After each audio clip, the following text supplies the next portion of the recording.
friendship that'll never ever end.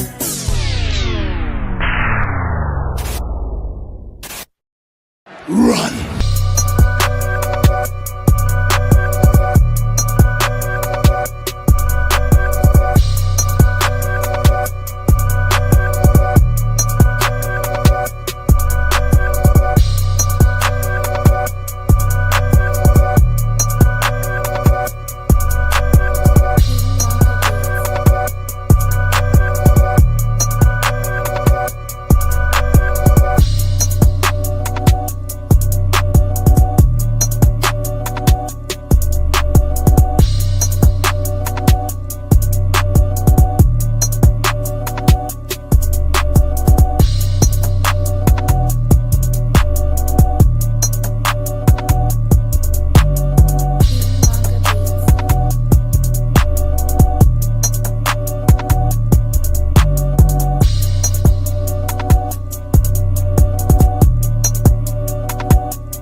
It's a beautiful day in the neighborhood.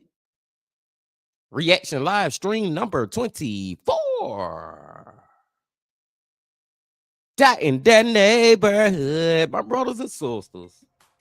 Once again, my friends, we are here on another Saturday for another live stream. Hope y'all doing excellent out there today. And I'm glad that you came on back to the channel once again to Elf with the Bean.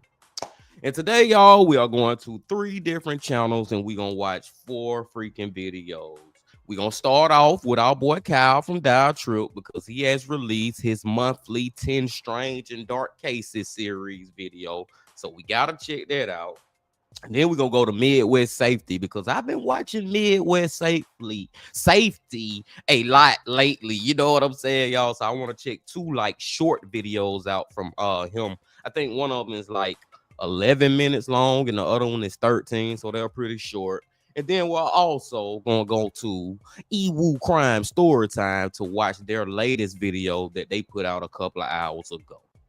But I digress. Let's go to the comment section and give a shout out to Southern Girl. Southern Girl says excited to catch another live. Sending love from Tennessee. God bless. God bless you too, Southern Girl. You leave a lot of comments on my reactions. You a huge member of the Bean team, and I'm glad that you're here today for another live stream. Let's go to Cal. Cal says, hi, Mr. Stacks. Hope everything is well. Yeah, Cal, you have been in a couple of these live streams now. Happy to see you here also.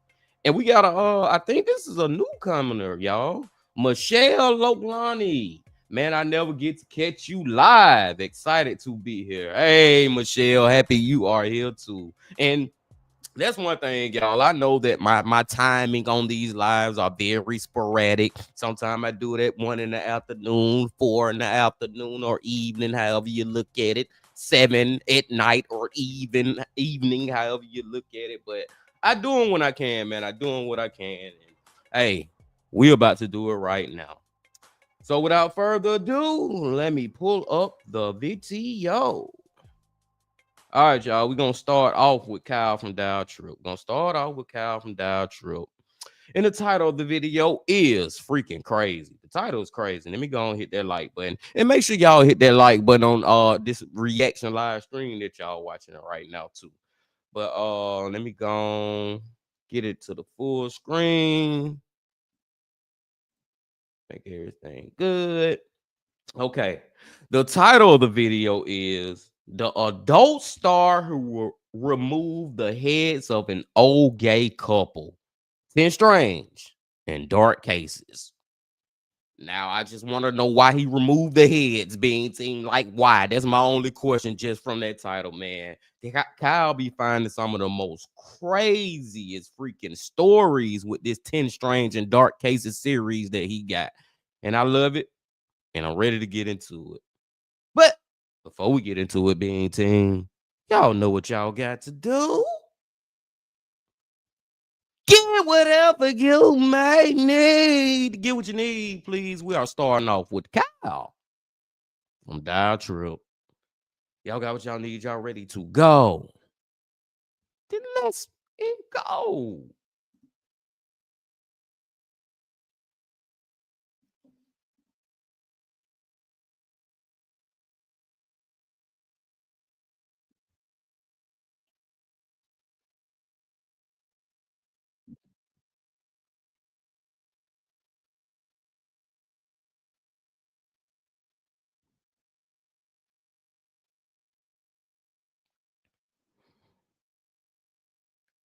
Get whatever you may need.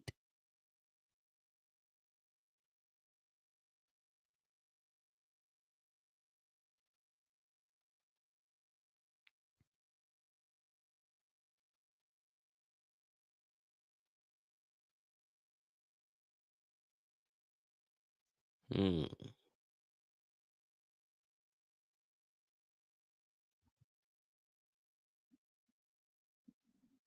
Pause, hold up, wait a minute. Let me get some correction in it. My girl Diana, shout out to Diana. Diana said no sound. Okay, y'all, hold on. Let me Let me get right. I'm glad. Thank you, Diana, for telling me that. Because for some reason, I don't know why that happens, but we're gonna fix it right now. Hold on, y'all. We're gonna fix it right now. I don't know why the freak that happens. Let's do it again. Boom, boom. All right, we're gonna take it all the way back to the very beginning. Diana or Michelle, let me know, man. Let me know if y'all can hear it or not. Let's go.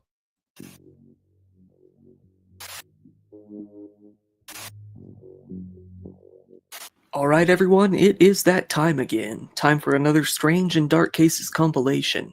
This is where I take all of the shorter cases that I come across while researching, or from submissions that are too short to be their own video but are definitely worth talking about, and combine them all into one big video. With that out of the way, let's get started. Get whatever you may need. Alright, here we've got adult film star removes the heads of an old couple. Here we have a truly depraved case, one that involves three individuals that nobody would have even expected to be connected in the first place. Yastin Andre Mosquera was a 35-year-old adult film actor from Colombia. He had been out to the UK on trips multiple times throughout his adult life. It was here that he met an old gay couple, two men named Albert Alfonso, 62, and Paul Longworth, 71. Albert was a swimming instructor who was originally from France but later gained British citizenship. Paul was a retired handyman. Pictures later posted online show all three of the men posing and smiling together on different trips, like on the beach or in a boat. However, it definitely wasn't innocent behind the scenes. From the point they met, Yastin would repeatedly go out to the UK where he accepted money to sleep with Albert. While it isn't known exactly what they did, it has only been said that they would perform extreme sex that was degrading, filming the acts and posting them online.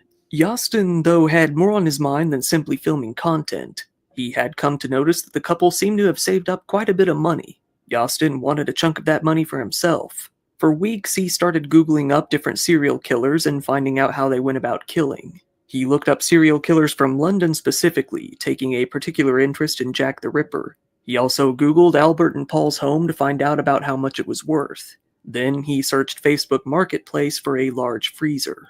On July 8, 2024, when Yastin came over to the house to sleep with Albert, he first approached Paul downstairs. He abruptly struck him in the back of the head with a hammer. He then went into the bedroom, seemingly to do the deed with Albert.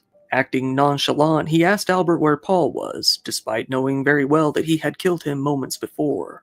The two stripped off all of their clothes. Then he abruptly pulled out a knife and stabbed Albert.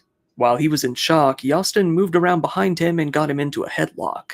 Albert screamed as Yastin once again began to stab him again and again in the torso in a complete frenzy. The two naked men began struggling and wrestling each other to the ground, slipping around in the blood. After a few And I just feel like, y'all, from the beginning, this was Yastin plan. You know what I'm saying? From the beginning of getting with this couple, his mind was on the money. The money was on his mind. That's the only reason I feel like he even ever got involved with them. short moments, Albert had lost too much blood and went unconscious. With his murderous plan complete, Yastin stood up. While Albert was on the ground, bleeding profusely, Yastin began to sing and dance around the room before sitting down at the computer. He soon came across a spreadsheet containing all of their passwords. Yastin then created a PowerPoint presentation of the couple's banking information. After that, he used the couple's bank account to try and transfer about $5,000 to his own account, but it seems that he failed in doing so. Not being able to get much from the online side of things, he decided to go out and withdraw some money in person. In total, he got roughly $1,100 before the transactions began to get declined. Noticing that this might take a while, he decided to hang out around their house and make up a reason as to why neither of them would be responding to messages. He texted Albert's boss the day after the murders and told him that he would be flying to Costa Rica for a family emergency and would have to be there for about 8 weeks. Yastin figured that this would give him enough time to proceed with the next phase of his plan, the disposal. He removed the heads from their bodies and placed them into the freezer. He then took their bodies and placed them into 2 suitcases which he intended to throw off of a bridge. On the night of July 10th, 2 days after the killing, Yostin got into the car and made his way out to Bristol's famous Clifton Suspension Bridge to dump the bodies. Carrying the suitcase, he made his way over to the edges of the bridge. He noticed that one of the suitcases was leaking blood and tried to rub the marks off the ground with his foot. Unable to get rid of the marks that way, he whipped it out and tried to power wash them off the ground using his pee. Satisfied with the result, he continued with the plan. It was shortly after that a cyclist saw Yostin there. Seeing that he appeared to be foreign, he thought that Yostin might be a lost tourist and asked him if he needed any help. He noticed the large suitcase on the ground, which he was told contained nothing but car parts. The cyclist went and got the attention of the bridge staff who came to talk to Yostin themselves. When they noticed something red leaking from the suitcases, Yostin then abandoned the bags and made a break for it. This was suspicious enough on its own to call the police to come look at the bags. The police arrived shortly after and opened them, finding the bodies inside. Little did Yostin know, the suitcases he had used had the couple's address written inside. The police made their way back to the home, finding the heads of the couple inside the freezer. Yostin was found at— Hold on, time out. Because somebody in the comment section, somebody explain to me, what is the reasoning behind keeping their heads in the freezer? Like he only wanted to keep their head, and then he got the rest of their body in the suitcases to throw over the bridge into the river, the lake, the ocean, whatever the freak it is. But why is he keeping their heads in the freezer? Like, what are you gonna do with their heads? I'm lost. I don't get it. This dude he all over the place, man. Hey, Diana said this has to be one of the worst planned murders. Like, he just all over the place, Diana. He don't even have no direction with what he doing. It's just illogical. Let's go. Arrested, where strangely he was willing to admit to killing Albert but not Paul. He was brought to trial and he pleaded guilty to the manslaughter of Albert but fully denied the 2 charges of murder he had received. Despite being a pretty open and shut case, the trial ran into problems not too long after it started. There was a dispute regarding the dates that Yostin had been searching online for the murder-related terms, which had been used as evidence. With the dates having not been confirmed beyond a shadow of a doubt, the judge decided that they would need to figure that out before moving on with the trial, or they would just get stuck indefinitely. He dismissed the jury and thanked them for their work. It appears now that Yostin will be having a retrial sometime down the line. Man, Yostin ass just need to get locked up for the rest of his life. Just long story short, story long. Let's stop all this retrial and all this and that. Come on, man. The evidence is very clear. He on camera with the ish too. And like Diana had said, he left his DNA at the scene, even if he wanted to argue. That wasn't me on camera. Bruh, we got your DNA from your freaking urine. Had 2 people see you, then tried to run away from a guy on a bike. Like, and then when you ran away, it's clear on camera that you was walking with this suitcase. You left the suitcase. We opened the suitcase. We see the bodies. We find out who these people are. We got evidence of you being involved with these people. Like, come on, bro. Life in prison. Let's just end it. Life in prison. He was with the body. Who cares when he Googled it? That's another great point too. But it does down to show that he was actually looking up murders and all that and freezers on Facebook, and come to find out he got the 2 men head. And I still don't understand that part.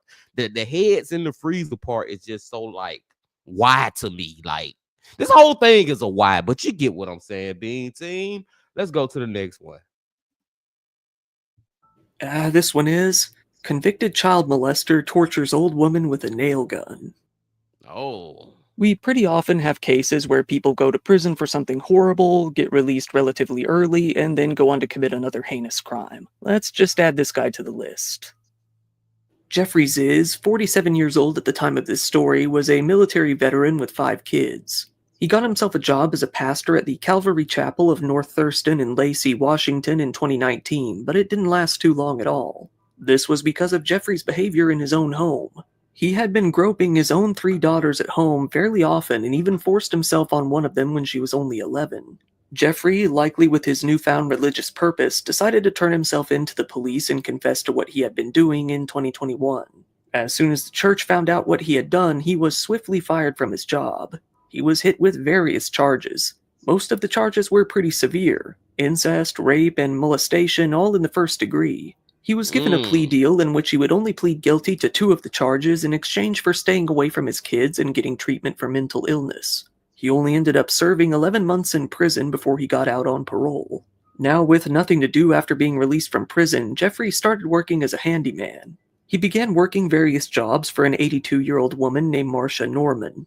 Jeffrey quickly began to get feelings for the woman. These feelings soon turned into an absolute obsession.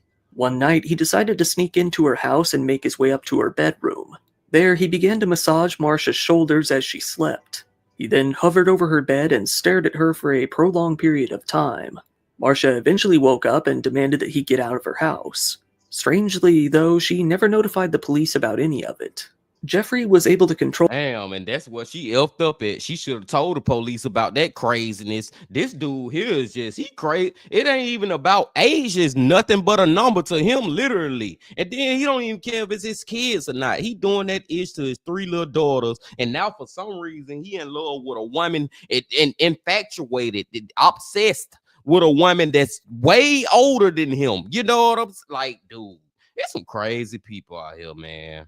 Himself for a few months, not breaking into her house again during that time, but he couldn't let his obsession die. He continued to see Marcia. On April 1st, 2025, the two actually had dinner together. At some point on this day or the day after, he made his way back to Marcia's home. There, he abruptly tied her down with leather straps around her wrists and ankles.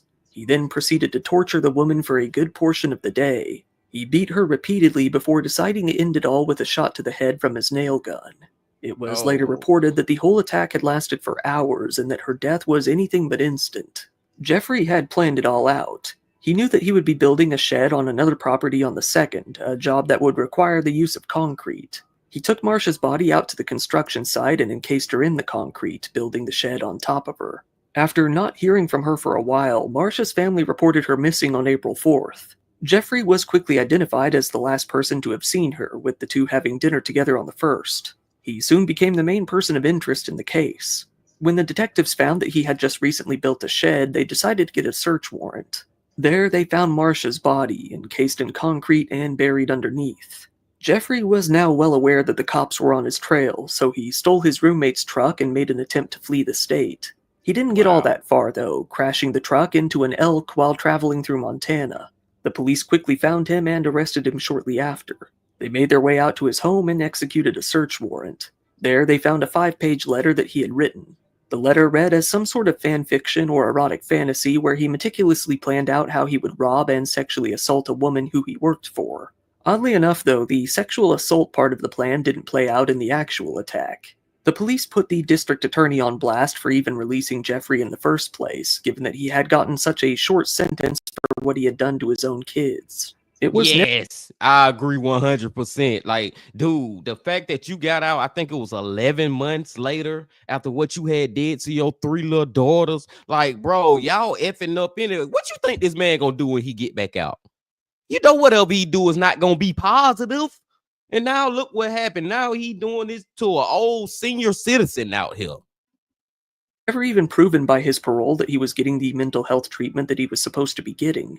One officer said, "The continual release of dangerous individuals into our community is a sore subject for me right now. No further comment." Jeffrey is now being held in jail without bond on charges of first-degree murder, first-degree kidnapping, and unlawful disposal of human remains. When he faced the judge for the first time, he entered a plea of not guilty. It's expected that his trial will formally begin sometime during the summer. And y'all already know what I'm gonna say. And Inflo, she was laughing at me, but hey, life in prison, point blank, period. Like that, there is nothing to talk about, man. There is no, unless you want to give them the death penalty. If you want to put them on that chair, we can do that also. But at least life in prison. I'm sorry that I don't 25 years and 33 and 42. F all that. Life in prison. Let's move on to the next. And now we've got a crazy one. Man pulls out stranger's eyeball after being greeted. On April 11th in Phoenix, Arizona, a 39-year-old man named Daniel Lanks was walking down the street. According to the courts, Daniel had been arrested just the previous month on charges of aggravated assault and organized retail theft. He had just recently been released on prison on his own recognizance. However, Daniel still very much posed a danger to the general public, and he would come to prove that very quickly just 1 week later. Daniel was near a shop at an intersection when a man crossed his path at about 1 a.m. This man looked at him and said, "How are you doing?" Daniel responded with a quick, "I'll whoop your ass." Taken aback, this man simply walked past him. Daniel wasn't going to let things end there, though. He grabbed the man from behind, reached up, and tore his eyeball straight out of his head before knocking him to the ground and beating him, breaking his jaw in the process. The police were quick. Damn, you did all that to that man just because he asked you how you doing? See, stores like this, Bean Team, make you not even want to speak to people when you're out in public. Make you don't even want to be courteous. Seriously, all the man said is, "How you doing?" And the response was, "I'll beat your ass." And after he said that, he literally did it and took one of his eyeballs out. Like I just said it earlier, some crazy mother you know what's in this world. On the scene and arrested Daniel after he fled a short distance away. They began to read him his rights as they cuffed him. Daniel responded by telling them to shut the fuck up and saying that he didn't understand his rights. He was thrown into jail, booked on charges of felony aggravated assault. In the court documents, the police stated, the victim stated that during this incident he was in fear for his life and safety, believing that Daniel could have killed him. The attack was completely unprovoked, and he did not threaten Daniel, challenge him, and did not have any form of weapons to be perceived as a threat. The victim stated his loss of the use of his right eye and fractured jaw will forever impact the quality of his life and is unsure if he will ever be able to work again or perform many basic life functions. Daniel is currently still in jail on a $500,000 bond that he's very unlikely able to pay. The police say that he's both a danger to the general public and a flight risk, urging the system not to allow him to be released. Let's just hope that he stays there for quite a while this time.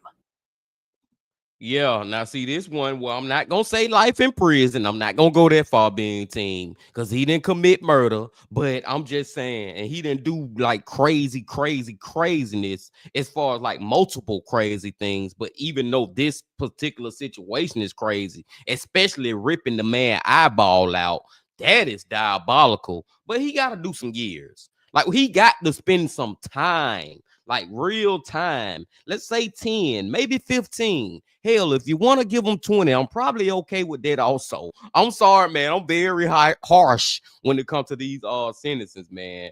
Hey, Michelle says, good, keep them there. Or to the psych ward. Yes. If and when let's say hypothetically that he get like 5 years. I don't feel like 5 years is enough. So after he does those 5 years, let's send them to a mental institute for a while, for a couple of years too. Like we gotta try to get these people right. We just can't send them back into society crazy like they was before they got locked up for the craziness that they did. You get what I'm saying, Bean Team? We gotta try to change the craziness into logical, thoughtful caringness, if that makes sense. Oh my God, man. The world just effed up. The scary thing about him is it was for no reason at all. Yes, Diana. Just think about it, Diana. You know how many people that we see every day when we just out in public or at work, and I'm not even just talking about your coworkers, but kind of like strangers, people you never really have seen before, and you just be like, "Hey, how you doing?" As you're walking by, you just speak to each other. And look what happened when it happened right here. The man ended up getting his jaw broken, his eye snatched out for asking the man how did he freaking doing. I digress, Bean Team. We got LSB Ice. LSB Ice, a member of the Bean Team All-Star, says, "What's up, Unc and the Bean family? Just made it home. What we watching today?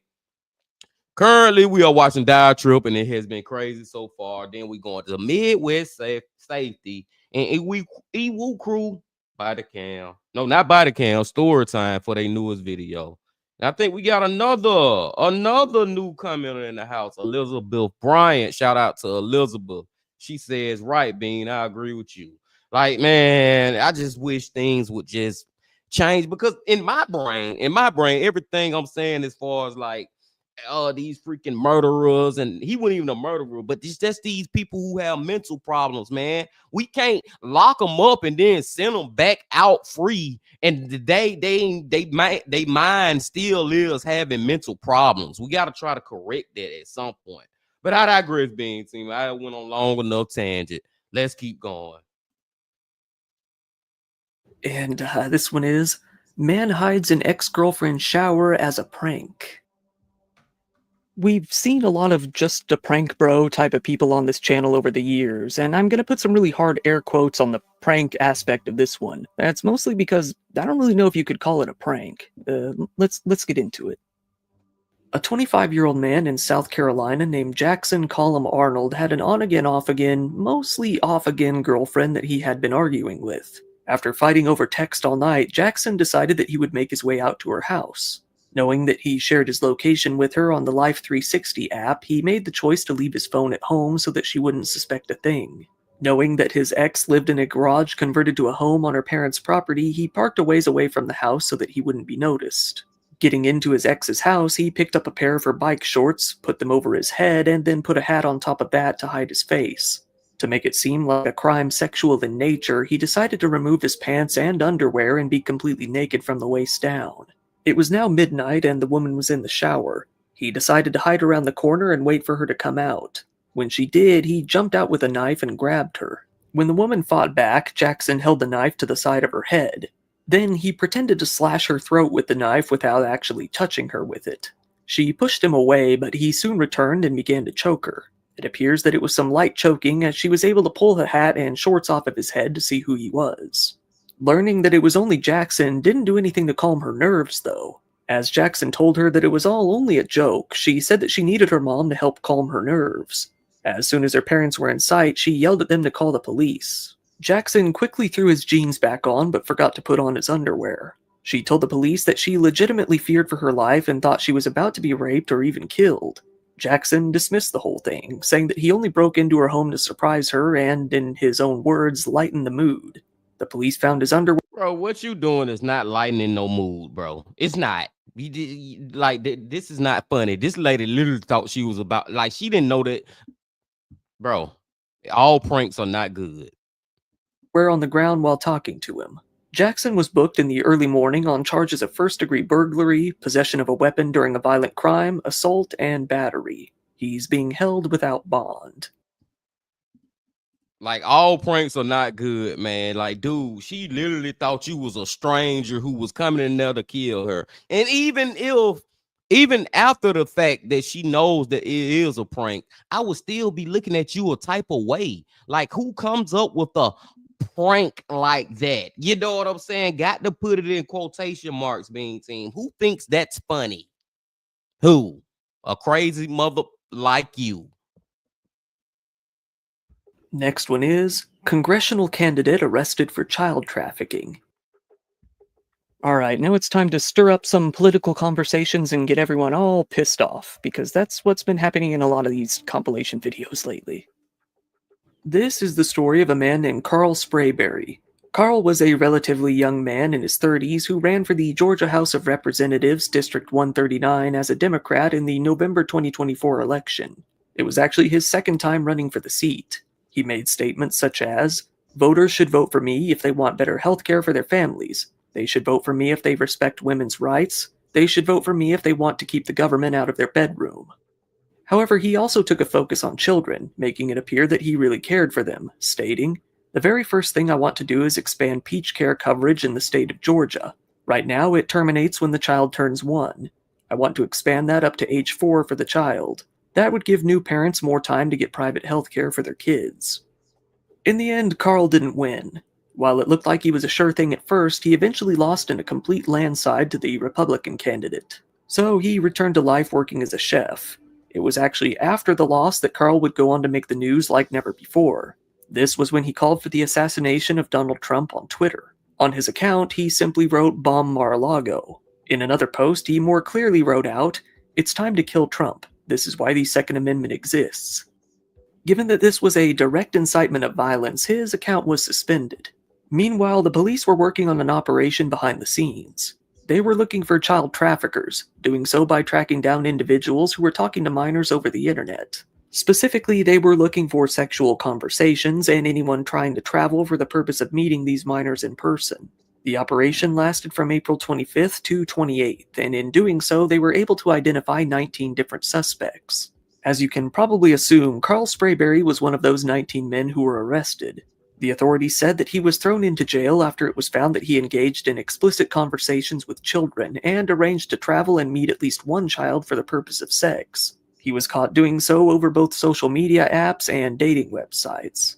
While the number of his... It just be so crazy, y'all, how people that you think, or I wouldn't even say think at this point, but it's people out here that portray themselves like they just the most upstanding, great human beings, and behind the scenes, boy, they doing stuff like this. This man was a candidate in the Democratic Party talking all this good ish, and behind the scenes, he texting little girls trying to meet up with them. You know what I'm saying? It goes the same thing for preachers and teachers and police officers. It's like, dude, it don't matter what type of profession you have in life, you still can be a freaking predator at the end of the day. Charges aren't specifically known, it has been made clear that he's been hit with at least one charge of human trafficking, electronic pornography, and child exploitation. Luckily, the police said that he never did get the chance to harm any of the children he was talking to, that they know of. The Muskogee County Sheriff, Greg Countryman, said, "It takes a sick individual to want to take away a right that a child has, and the freedom and the safety and the comfort that a child has, to bring harm to these children. I can't stress enough for the parents. Please monitor your children and what they do on computers. It's okay to be a nosy parent. Know who they're speaking with, because we're not going to stop until they stop preying on our kids." I agree 100% with that. I agree 1,000,000% with that, man. We live in a time now. When I was younger, it wasn't that time, but now is a time where little kids literally have cell phones and they on social media. I'm talking about freaking 9, 10, 11, 12-year olds, and you don't know who the freak they talking to on there.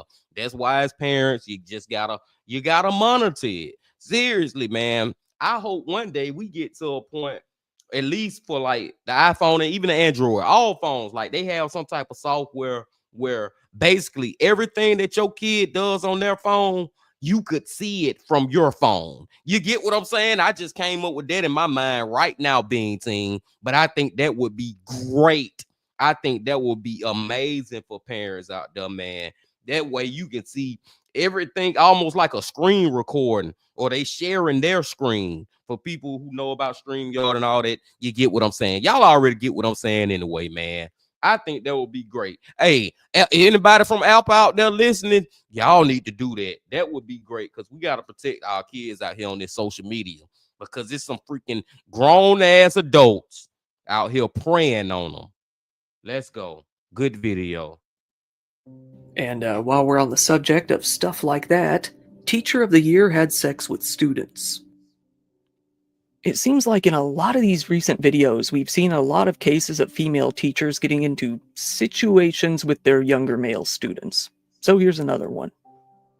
This is the story of Jacqueline Ma, an elementary school tutor at Lincoln Acres Elementary School in National City. In 2022, she was recognized as San Diego County's Teacher of the Year. Little did anyone know, all the while she was sending explicit messages to a 12-year-old. By the spring semester of that school year in 2023, the boy's mother found these string of text messages between the teacher and her son. In the messages she saw, Jacqueline had been telling the boy that she was in love with him. The mother decided to report these text messages to the police. Once they started investigating, they found out that there was a whole lot more to the story than just that. They found that not only had she been texting him, but she had also been buying him numerous gifts to win him over and even forcing herself upon him. She had even sent him a series of nudes and asked him for videos of himself performing specific acts on his own body. The whole thing lasted for about 10 months. In some of the texts, the boy even acknowledged how uncomfortable he was with it, saying things like, "Sometimes I think you don't understand that I'm a kid still." Not only that, but the police came to find that the 12-year-old boy wasn't even the only boy she had done this with. She had attempted to do the same thing with an 11-year-old. In that case, she told him to stay after class, ultimately pulling her shirt off and coming on to him. That student, feeling awkward, simply left the room. Jacqueline had also groomed various other boys as well, getting as far as buying them gifts and food and giving them special attention. She even did their homework for them. It goes without saying that Jacqueline was arrested and fired from her job. Her trial came about pretty quickly. However, after a while she changed her tone, pleading guilty to 2 counts of forcible lewd acts on a child and possession of matter depicting a minor engaging in sexual conduct. The deputy district attorney said, Finding out that they were abused by someone who they trusted with their children and to care for their children was incredibly devastating to both mothers and both families. And it goes right back to what I just said earlier about the other case. It's like, man, it don't matter what your profession is. And I said teachers. And lo and behold, here we go, a freaking teacher sexually excuse me, y'all, sexually assaulting they freaking students. Like, dude, you never know, man. You never know when you got kids what they're going through out here in this day and age. It came time for Jacqueline's sentencing. She fully confessed to her crime, sobbing all the while. She said, "I just pray for an extra hand of protection and strength to all of those I've hurt. I'm so sorry. I am speaking today because I am guilty of my crimes and I'm deeply ashamed of my actions. I violated my original commitment to be the kind of teacher that all parents hope their children will have. I ripped away their childhood instead of following the path of what a teacher should be. I let my selfishness overrun the boys' best interests." While the female teachers in these cases usually get little more than a slap on the wrist, Jacqueline was actually looking at 180 years in prison. By the end, though, she ended up receiving 30 years to life in prison, meaning that she will have to serve a minimum of 30 years before she could have the chance to be released on parole. She will also be required to register as a sex offender. Hey, I'm kind of good with that sentencing. 30 years to life. Hey, I'm just saying, man. I can't disagree with it. If it's a lot stronger, it's a lot more than I thought we was gonna get. Even like Kyle just said, man. A lot of time these, especially women, they get slaps on the wrist for this ish. She deserved that 30 years, man. Like, and then it wasn't like one child she was doing this to. It was multiple. Diana says the only thing you prey on is children. Lock her up. That is a great point. She doing all that. I pray that y'all listen. Whatever her final statement was, I know she was talking about I pray this, I pray that. Pray your ass in that goddamn jail cell. That's what you do. Let's go, y'all. And now, man brings his daughter to robbery and ditches her. Andre Stefan Curtis Brodnaw, a 29-year-old man, decided that he would set out on a robbery. For reasons unknown, he decided that he would like to introduce his 11-year-old daughter to the world of crime and have her participate as well. He started out by stealing a man's car in Dearborn, Michigan on April 29, 2025. Then he drove out to a home that was under renovations about 15 minutes away in a residential neighborhood. At the home, he broke in with his daughter trailing behind him. Not content to only have her there to watch, he actually made her participate in the robbery, having her assist him with stealing various items. However, Andre was surprised to see the 75-year-old homeowner's son suddenly arrive on the property. Rather than continue his robbery, Andre instead made a break for it, leaving his daughter behind to take the fall. He also inexplicably left these kidding me. Like, this just sounds like it sounds so ridiculous, but at the same time, it's like, man, it's real life. This man took his daughter to go rob a house, and then when he got caught, he ran and left her. His own daughter. I think what Kyle said, 12, 13 years old. You can't make some of this stuff up. That's why it gotta be life. It got to be real, because you can't make it up in a comic freaking book. Stolen car behind, instead running as fast as he could from the house on foot. The Detroit police caught up to him pretty shortly afterwards regardless. The police pointed out that Andre's daughter could have been killed if an angry homeowner caught them in the act and started shooting. He was told, "Right now, you could have just lost your life and your child, so it's really sad." Andre was hit with charges of first-degree home invasion, second-degree home invasion, larceny in a building, receiving and concealing a motor vehicle, inducing a minor to commit a felony, and contributing to the delinquency of a minor. And he deserved all those charges. Yeah, here we've got woman blasts car with diarrhea. Yeah, that headline is accurate. This is the story of a really weird lady, 44-year-old Christina Solomedo from Ridley Park, Pennsylvania. Christina got herself into a bit of road rage over a complete misunderstanding. Another car had been driving behind her for a while, leading her to believe that she was being followed. In reality, this other car had only been heading home. Christina got out of her car and began to yell at the other driver. This other driver, rightly thinking that she was completely crazy, threw an insult at her and left it at that. Christina wouldn't have that, though. She had been feeling a rumble in her stomach and decided to put it to good use. She walked over to the other car, pulled down her pants, and aimed her crap cannon towards the hood. It was then that she, as the police put it, deposited an accumulation of liquefied human feces on the car. After glazing the car with her butt juice, Christina simply pulled up her pants, walked back to her car, and continued on her drive. Are you fucking kidding me, man? I just was saying it again, B. It seems like some of this stuff sounds so freaking crazy till you can't make it up in a damn comic book. It gotta be real life. What the hell?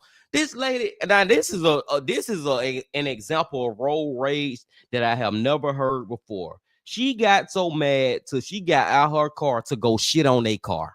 Long story short, short story long. Little did she know, someone had recorded the whole incident. That person uploaded the video online and it soon went viral. She ended up with the nickname the Delco Pooper. This led to the police tracking Christina down to her own house. The police were first able to contact Christina over the phone. She said that she had a good idea why the sergeant wanted to talk to her, but that she didn't want to come down to the police station to discuss it. Instead, she chose to tell her side of the story. She said that she had been having stomach issues when the driver of the other car started following her and insulting her. She then got out to give this driver a piece of her mind, which led to her accidentally blasting crude oil all over the car. The police soon showed up to her door and asked her for more information about what had happened.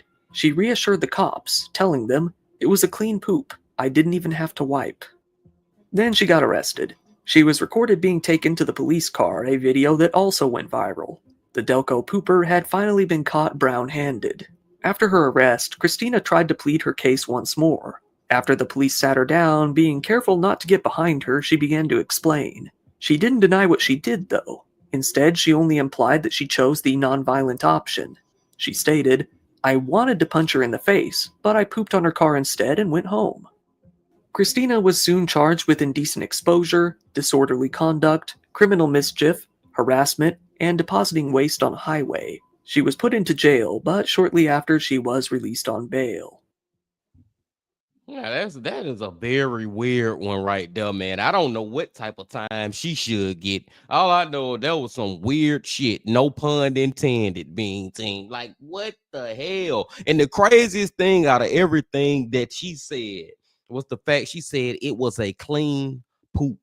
What does that even mean? What is a clean poop? She said it was a clean poop. I didn't even have to wipe. When have you ever used the number 2 in your life and you felt like you ain't have to wipe?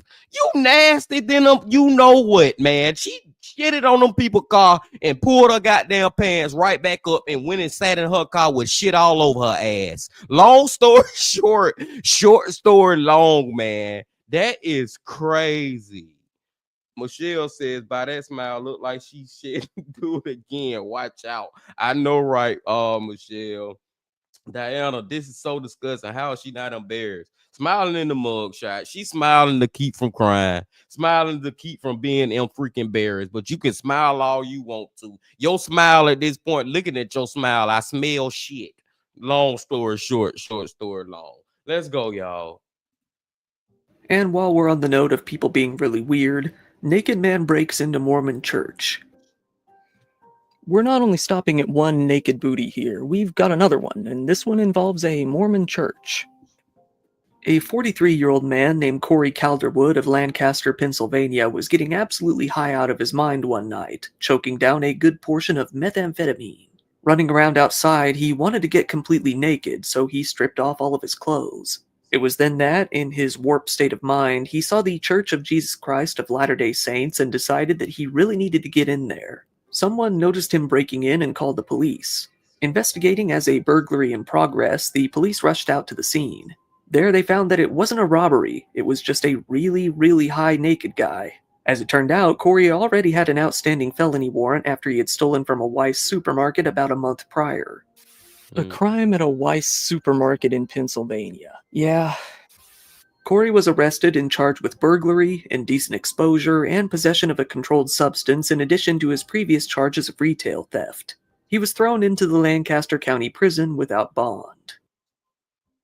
Good for him. He deserved it. And now we have one of my favorites ever. Chewy the Raccoon smokes some meth.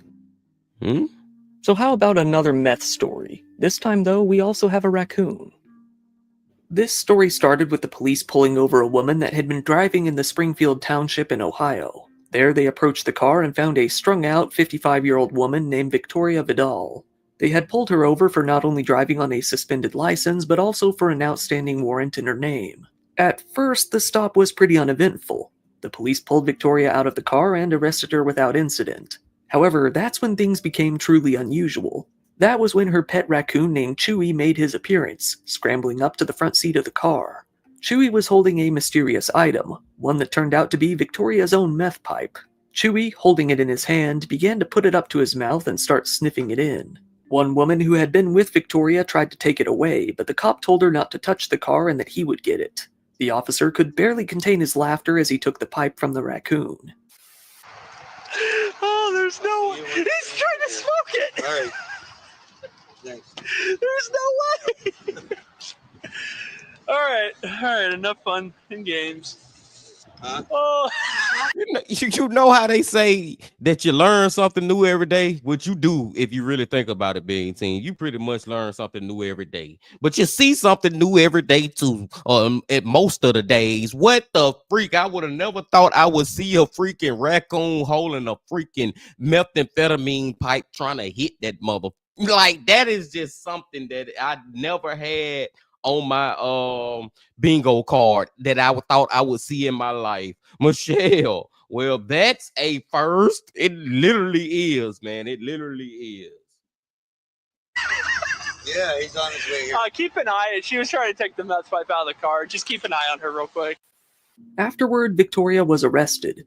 It was later found out and confirmed with paperwork that Chewy was indeed a pet, not a wild animal. Still though, upon a further search of her car, it was found that Victoria had been stashing what they only called a bulk supply of meth, crack, and several other pipes. She was charged with a felony count of possession of drugs, 3 counts of possession of drug paraphernalia, and on top of that, she was cited for driving on a suspended license. The police said, "Thankfully, Chewy the raccoon was unharmed, and notification was made to the proper authorities to determine that she has the paperwork and the documentation to own the raccoon." While our officers are trained to expect the unexpected, finding a raccoon holding a meth pipe is a first. No raccoons were hurt or injured in this incident. As always, we remain committed to keeping our community safe, no matter what surprises may come our way. That's a wild one. Once again, thank you for watching. That was a wild one, y'all, to end the video from our boy from Kyle from Dire Trip. Great video as always, man. I love his 10 strange and dark cases videos. I love all his videos too, y'all. I watch a lot of his videos that I don't even show me reacting to because, you know, we got to go to all these different channels on our reactions. But man, hey, and I like the new look from Kyle with the beard and the mustache. Shout out to our boy Kyle, man. Make sure that y'all be logged in on Kyle and hit the like button on his videos and subscribe to his channel. But I digress, being team. We coming up on an hour in, and we still got 3 more videos, my friends. So let's get straight to it. The first one is called, and it's coming from. It's coming. Hold on. If you don't mind, let's. It's coming from Midwest Safety, and the title of it is "When Your Crazy Uncle Meets the Police." Let's see what's going on with this crazy uncle being seen. I don't know. But let's go. If you don't mind, let's just chat for a second. Yeah, I have none to chat with you about. None at all. I have literally nothing to say to you. Okay. So you want me to go get her? So you can listen to her bullshit?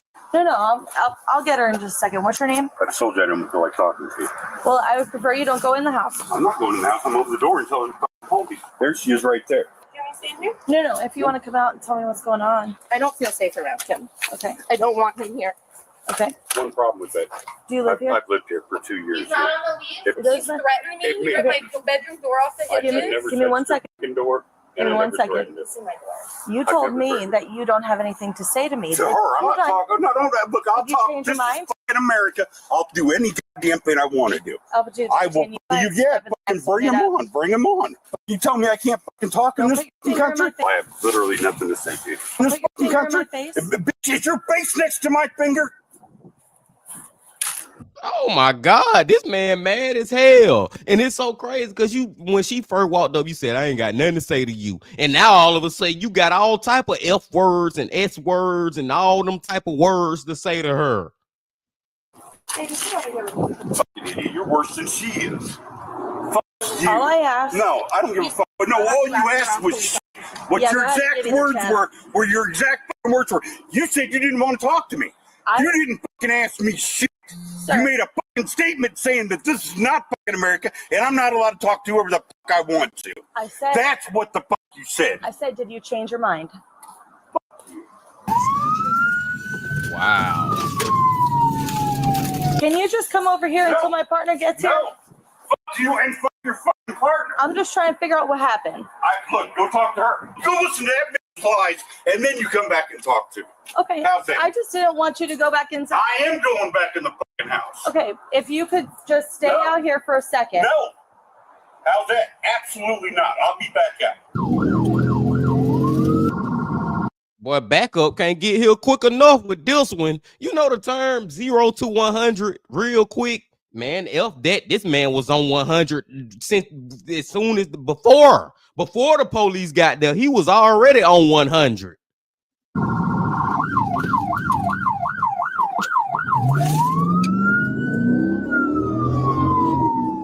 Okay, sir, I'm giving you a lawful command to not step back inside, okay? And I'm telling you to get the fuck Okay. off my property. You need to come step out here.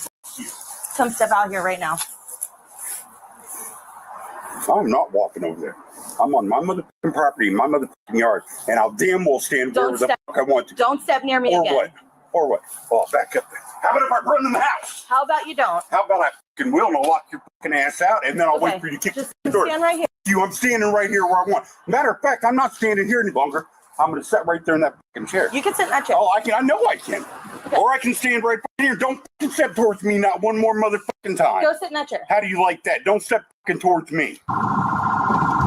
I don't know, man. I think LSB might be on to something, y'all. I think LSB Ice might be on to something when he says all aggressive for what towards the lady officer. I don't know if this was a man officer in this situation that he would be as aggressive as he was. Now I could be wrong, you know what I'm saying, but I do feel like he got some type of aggression and authority and dominance that he can go to over this lady in this situation. I don't know if it would be the same if it was a woman. I mean, if it was a man. This man is absolutely insane. I agree, Elizabeth. And at first I was wondering, like, is he drunk? But I don't even think he's drunk. I just think he is mad than a mother. I think he mad as you know what. This man has authority issues for sure. He can't stand the fact a woman is trying to tell him what to do. Yes, like it seemed like he got a certain type of hatred toward women, even his niece. How can you imagine if he talking to the lady officer like this, how he was talking to the niece before the officer got there? Can you imagine that?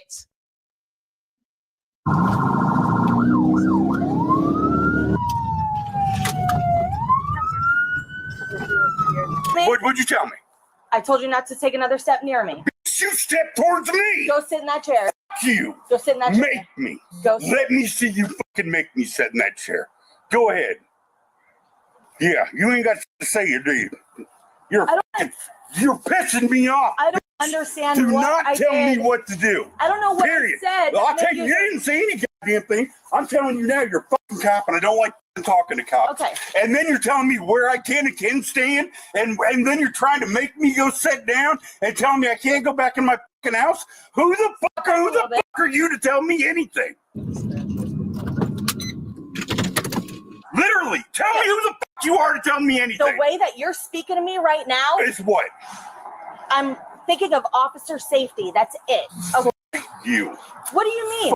That's what I mean. Is Okay. fuck you. Look at this. You too. If you could talk, all right.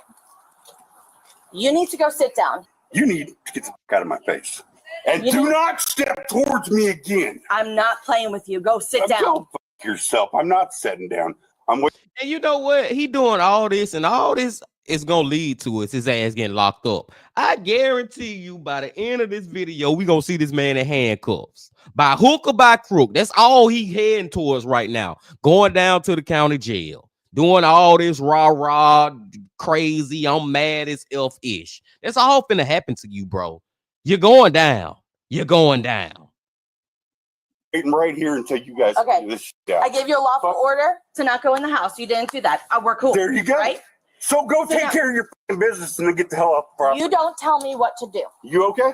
No, I'm not. You're yelling at my partner. I don't give a fuck. fuck. Your fucking partner's a fucking piece of shit.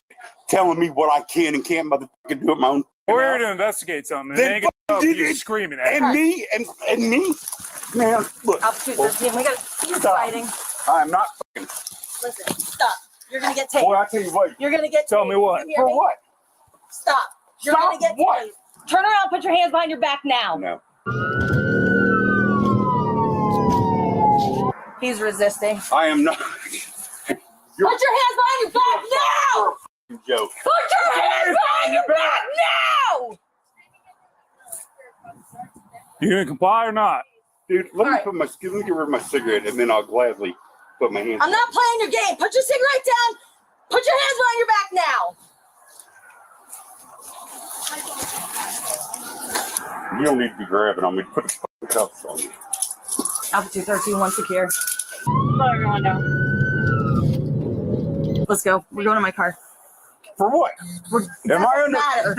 Don't tell me You're it doesn't detained matter. right now. I'm asking you if I'm under arrest. I said it doesn't matter. You are not under arrest. You are being detained right now.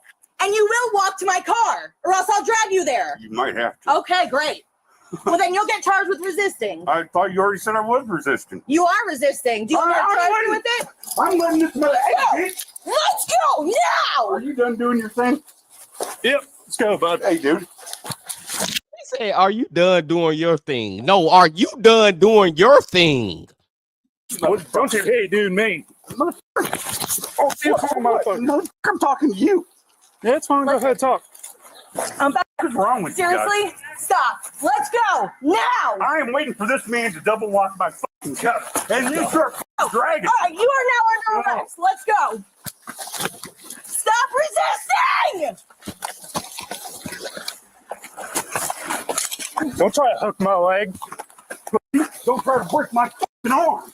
I ain't trying to break your arm. I'm trying to get you to move. Then stop and I'll fucking move. Fucking jackass. You gonna move or not? I'm gonna pull my pants up.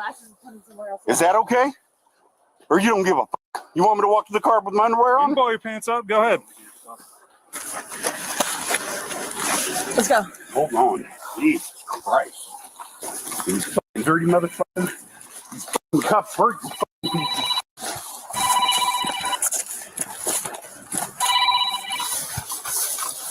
He's got gloves. Come up. Put your belly against the car now. Stop pushing on me. I'm Put your- standing here in cuffs. That ain't fucking Put your good. belly against the car. Or what? I'm giving you a lawful command. Or what?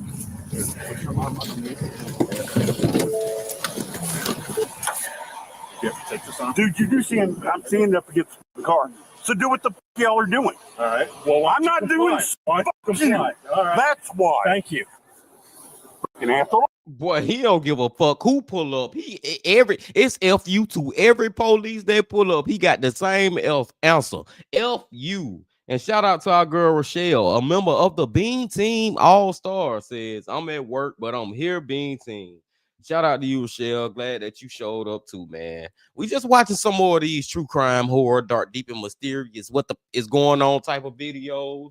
And right now we looking at an uncle. He not drunk. I don't even think he intoxicated. I just think he mad as a mother, you know what. And like I said earlier, it was gonna lead to all that rah hollering and being mad and angry was gonna lead to him being in handcuffs. And that's where we at right now. You going down. You going down. Don't fucking touch me, man. Put that shit back in my pocket. And at no point in time did I ever say go ahead and fucking search me. I never gave you permission to search me. Being searched is incident to arrest, sir. Arrested for what? Resisting. Resisting to what? Me. Lawful commands. You're stupid. If I'm under arrest and I'm resisting arrest, I have to be under arrest. You are under arrest. I Now! You're under arrest. Shut up. You. Don't you ever tell me to fucking shut up. How many times have you told me to shut up, bro? How many times? Who gives a fuck? What are you doing, dude? Stop. Quit fucking assaulting me. I don't think that shit's Stop funny. hitting me. Hey, just stop me. Did I kick you? You just kicked me. Did I kick you? You might want to lower your voice. For what? Lower your voice. Now it's my fucking voice? Yep. Okay, you're fucking professional. Okay. Stop pushing back. Then quit pushing on me. Stop kicking and stop pushing back. You're a dumb bitch. I ain't kicked anybody. Fucking scumbags. Come to a motherfucker's house and try to make him sit on the ground like he's a fucking animal. I didn't say sit on the ground. Go fuck yourself. You don't tell me to sit, period. I'm not your fucking dog. You said you were going to sit, and I said that's fine. Just don't go in the house. No, what you said was just go sit down. Are we done here? Is he searched? I would hope so. Stop pushing back. Get off my fucking dick. Well, if you comply, There's 4 of you. Yeah, well, Yeah, you two bitch. I appreciate it. Thank you. Let's go. Get me in the car. Put my phone and my wallet back in my pocket. We will be fucking fighting over my damn car. Sit. You want to move your arm so I can sit without hurting you? Sit. I'm not a dog. Sit. Yes, sir. You fucking Down. loser. Go fuck yourself. Yeah. Yeah, fuck you too. You did what you were told, right? I have no idea what Are happened. you hurt? Okay. Anybody else hurt? But seriously, I don't have a clue what happened. He was outside and he started acting like this. She came out to tell me what was happening, and I asked him. He said he doesn't have anything to say to me. And then when she started talking, he decided it was time to start talking. And I said, "Sir, you just told me you don't want to talk to me. Did you change your mind?" And he started freaking out. This is my uncle. Okay. My mother. Y'all live here together? He's not on the lease, but yes, he does live here with me. Okay. My mother lived here with us too at one point. About a month ago, she got into a car accident. She's now in a rehab, learning how to walk and everything. He lost his job. He doesn't do anything around the house. I've been begging for help. He won't help. He smokes weed. I smoke weed too. I overheard a conversation that he had today with my son in the bedroom about going and buying weed, and I don't know exactly what else he said, but he was asking for some other stuff. So that pissed me off because we're having those conversations around my 4-year-old. I called my mother. I spoke to my mother and a couple other family members about it, and I told him I'm done. I don't want him here anymore. When he came in, I said, "What did you go buy?" He said, "I bought weed and a pill." I said, "You bought pills?" And then he started screaming at me and calling me a stupid bitch and telling me I needed to talk fucking tough to him. And he threw all kinds of laundry and everything all over the living room. And when I walked down the hallway to my bedroom, I told him I was calling 911. He kicked my door in and broke one of the hinges on the door. Your door. Yes, this is my bedroom. Okay. So he willfully broke your door. Okay. Was he going after you or was... He was following me screaming. I don't think necessarily he was going to put his hands on me. I can't really say that. I don't know. I've seen him when I was younger put his hands on my mother before. So he made no threats towards you? Hey man, little young niece, he maybe wasn't gonna put his hands on you right then, but at some point, he was gonna end up freaking putting his hands on you. Seriously, like don't let your freaking uncle back in this freaking house ever freaking again. Seriously.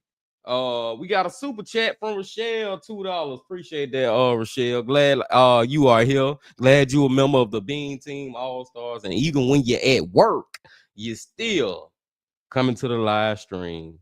Michelle says, give him something to calm him the F down. Sheesh. Diana, he has no control when he is angry. It is not safe to live with him. Yes, that's what I'm saying, man. It is not freaking safe. Like, at some point, it was going to get to the point where him putting his hands on you. Then it may have get to the point where he actually kill you. You never know. This dude here is out of there. He is all the way out of there. Rochelle says, my birthday is Sunday, Bean Team. I'm like excited. I'm going to it, New Orleans. Shout out to you, Rochelle. Happy early birthday to you, Rochelle. Hope you have a great time in New Orleans. And, you know, I will be putting out another The Man, the Myth, the Legend, Mr. Ballin' video tomorrow on your birthday. So if you have time to check that out also.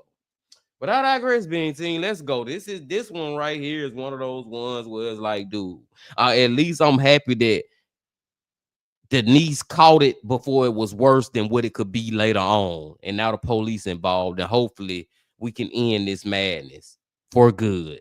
Or anything like No, that? when I told him I'm calling the police, I'm scared. He said, you should fucking be scared. Okay. I don't want him here. All right. He didn't touch you. He didn't touch your son. Or He did not physically get a chance to touch me. They're not family members. They are family members, but they don't live together as a family. Like, it's not a communal thing. He's her uncle. I want to say thank you, and I want to apologize for that because you don't deserve that. And you guys worked really hard for what you did. That really freaking upset me. I didn't think he was like that. It's okay. You guys don't deserve that at all. You guys put your life on the line every freaking day for us. I'm so sorry. It's okay. I appreciate your kind words. Thank you very much. I'm sorry that happened to you. Thank you. He was trying to kick stuff like that. You are lying through your teeth, lady. At no point did I ever try to kick any of you. How dare you say that? Okay, well, good thing my body camera was facing down. Thank God it was, because I didn't try to kick none of you. The judge can see that. Yeah, let's make sure he does see that, please. I cannot fucking believe you just said that. You think I'm fucking some karate fucking expert? I'm gonna let you put the cuffs on me, and then I'm going to assault you. Think about that, lady. All right, sir, a couple questions before you come in. Are you under the influence of any drugs or alcohol? Absolutely not. Do you have any drugs or weapons on? Absolutely not. Do you feel like you want to hurt yourself or anyone else? No, sir. Okay, come on. I got it. To watch that arm, I got a new elbow. Okay. You see this? You see the big Yep, scar? yep. Where's the other shoe at? No, they fucking stole it. Stole it and threw it out the window, I think. Body cam show that. How do you approach a situation when the man that you're trying to calm down is already convinced that Did you hear what he said at the end? He said, no. He was like, where your other shoe at? Also, like, where your other shoe at? That nigga said, man, I think they stole it and threw it out the window. Like, seriously, you really, that, come on, bro. You got to say something better than that. That was freaking terrible. But I digress, being team. That was one of those ones at the end. It was like, dude, that man, this right here, crazy uncle, this right here, crazy as hell. Like I said, man, when he pulled up, he was on goddamn 100. It went on 0 to 100 real quick. He was already on freaking 100. But we're gonna go to the next video from Midwest Safety Being Team. But before we do that, I will be right back.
And we are back, being team. Salute. Let's get into the next video.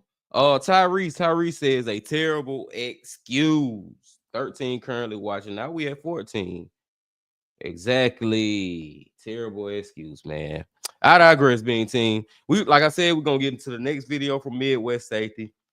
Then we're gonna check out the last video that is coming from EWU by the cam. And the title of this video right here is just, I don't even, like, come on, man. Mom left her 6 kids to cook alive. So you mean to tell me that this lady left 6 kids in a car with the windows rolled up? Man, I damn near want to say put her life in prison. Seriously, I damn near want to say it for this one. But let's check out the video and get the full details. Hold up. Let's go. 10-4. I'm gonna have 3 children in that vehicle, probably all under the age. Hold on, being team. It's something going on with the freaking there we go. Think 10-4. I'm gonna have 3 children in that vehicle, probably all under the age of 5. It's been an hour I got here. It's been an hour. They've been here for over an hour. Hi. Hi. Mine's. Both. Yes. Okay. Ran in because my sister's Ran inside. in. How long? Not long. She's been here an hour. Bullshit. I don't care. I don't care. It's 86 degrees outside. Okay. You have there's 3 children under the age of 5 in that vehicle, I'm going to presume, and probably 3 under the age of 5 in that vehicle, I'm going to presume. Okay. Is that correct? Okay. So you have 6 children in 2 vehicles unattended. Right. Where's your information? I don't have my information. You have no information. How No, did you I drive 2 vehicles here? No, I told you. I met my sister here. Okay, open the door and start getting kids out. It is 86 degrees.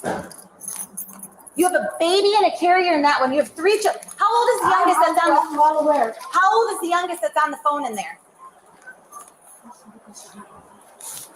You can't even get the doors open for these kids. Does the driver's side door open? Yes, it does. They all open. So open it up. I know what I'm doing. Why in the fuck are you opening the trunk? See, I'm already mad at this lady, but now she making me even more madder because of the dumb shit. She opening the damn trunk. Lady, you need to be opening the doors. I'm not worried about whether you don't know what you're doing. You have 6 children unattended. No, you don't. Yes, I do. 2 cars, and I just have adults that came out. I know, I'm trying to get her to open the car so I can get the kids out, though. Thus far, she has no information. I'm trying to get kids out because it's hot and she can't get the doors open. Yes, I can. Don't lie on the radio. Don't lie. Okay. Don't lie on the radio. It's not the radio, it's my phone. Whatever, your phone, whatever. Where do you have keys to this car? I got the keys to that car. Let me have the keys. No, I could do it. No, it's not a question of whether you can. I want the kids out. And you have a dog that's back here? We're going to walk over here and get these kids out next. Well, no shit. I don't appreciate the attitude. Here's where I'm at. No, I don't. 6 children You're and not 2 going to yell at me. I am going to yell at you because you're not leaving once you get the kids out. Yes, I am. No, ma'am, you're not. Yes, I am. No, I'm sorry. I'm just what a bitch gotta say. I don't- Going based off of what she's saying. That's fine. You don't even know the whole truth, so you can I don't need to know the whole truth. You're not even, these kids are not even allowed to be unattended in a vehicle at all. I can run in for an emergency No, if I you need can't. to. Yes, I Not can. for children Yes, this small. I can. No, I'm sorry. Show me the law book. I will show you the law. Show me the law book. Get the kids out first.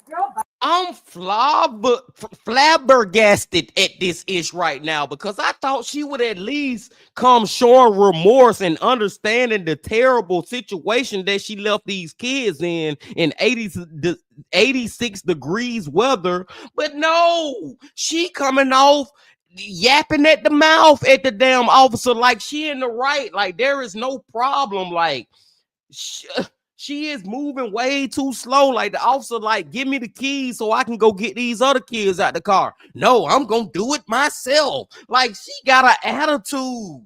Like she in the right and not in the wrong, Elizabeth. What's taking her so long? I don't freaking know, man. My girl, Southern Girl, she needs to be punched in the mouth. Oh my God. See, stuff like this really pisses me off. Me too. Me too, Southern Girl. Me too, man. And one thing I can say is at least this was in like a car park or something, a car, not light, a car is something. I think it's called car park or whatever. These children was not left directly out in the sun. That's what I'm trying to say. Let's say like a Walmart parking lot where there's no protection. They in some type of building type of parking lot. So at least they went directly in the sun, but it's still 86 freaking degrees outside. And I did not expect her to have this type of attitude right now. Like she acting like this is not wrong. She acting like everything is okay. It's 86 outside. It's even hotter in the car. Great point once again, my friends, from our girl Diana. Let's go. Out of here. There's too much going on out here for y'all to be worried about some straight up. You're right. People stealing vehicles and 6 kids are in 2 cars. Girl, bye. Ain't no vehicle being stolen. You're making up shit. No, I'm not making anything up. Yes, you are. Let's get the kids out. Shut the fuck up.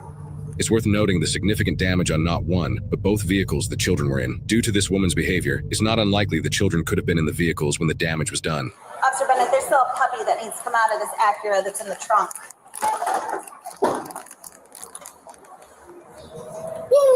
Y'all so fucking lame. Nobody's lame. It's that Y'all lame. That's No, fine. you guys are lame. That's fine. You can call us lame. That's fine. Sorry, people are worrying about your children. Girl, right? bye. That's not wearing on my children. That's You're not telling me overstepping. bye 'cause You're I'm not overstepping. leaving. You want to sit around? That's cool. I am sitting around because you're not leaving. I am leaving because. Okay. Hello. How you doing? Good until now. Why is that? Because allegations, of course, but you know. Allegations? But it's obvious. Allegations, actually. Because you left your kids in the car? No one left the kids in the car. Well, you weren't here when I came to the cars. Right. So when, therefore when they're you left. came. So therefore they're left. What's up, kid? High five? You don't even know where you are. You don't even know where you are. So where were you? I went to go get my sister a diaper because she's changing a baby inside as well. So we're multitasking. No one left for a long time. Okay, now that the kids are out of the car. God damn, how many kids y'all got between you and your sister? Like, seriously, y'all changing diapers inside. I feel like you and your sister shouldn't have one child, let alone 6 together. How many? 7 at this point? Like, y'all shouldn't even have one together. Like, dude, this is...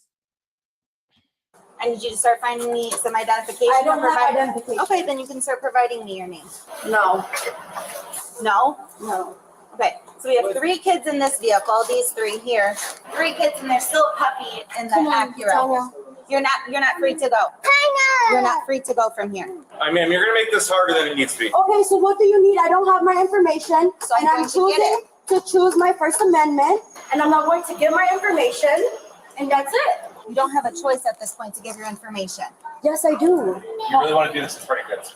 Dude, what? What is the problem? Why are you guys fucking full force? So here's the deal. Provide me information or we're going to just put all the kids in cars and we'll go to the police station so we can fingerprint. Okay, you guys really want to do that to 100%. Okay. I at least know that they'll be cool and they'll be in a place for a little bit where they can get some food and water.